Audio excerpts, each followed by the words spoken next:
Today marks 100 years since the shot heard round the world. The assassination of the Archduke of Austria by a Bosnian Serb led to World War I.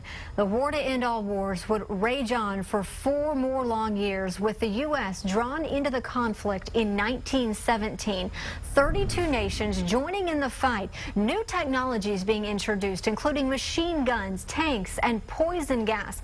And by the time the Great War ended with the Treaty of Versailles in November 1918, around 18 million people in all were dead, including 117,000 Americans. And now a new exhibit at the Harry Ransom Center here in Austin is helping visitors understand the war they never experienced from the soldiers themselves. Get the sort of core experience of what these soldiers were going through. Some 470 letters, books, poems, and photographs inside the Harry Ransom Center's World at War exhibit tell the stories of life on the front lines of World War I.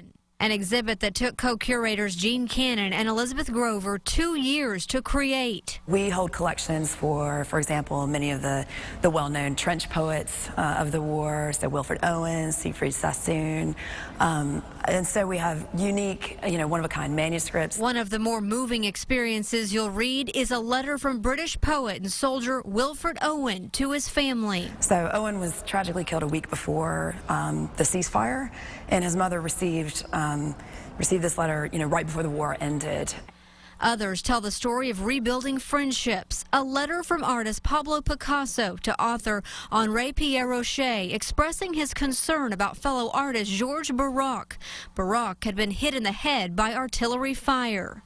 He writes to his friend Rocher asking for information about Braque, and he expresses his He says to Rocher, he says, "You know how much Braque means to me," which is a lovely sentiment, because right before the war, Georges Braque and Picasso had a falling out. You'll also discover the largest holding of French manuscripts outside of Paris, plus documents from the Eastern Front, a side of the war that few may know about. More Russian troops died in World War I than in any other army. A war that inspired movies such as Lawrence of Arabia, and set in motion the events that led up to the Second World War. There were boundaries, there were borders set in Europe, in Africa, and the Middle East that are still causing conflicts today.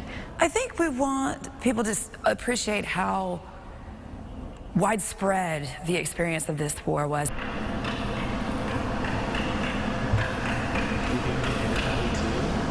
And the World at War 1914 through 1918 runs until August 3rd. It will be a great weekend to get out and check it out.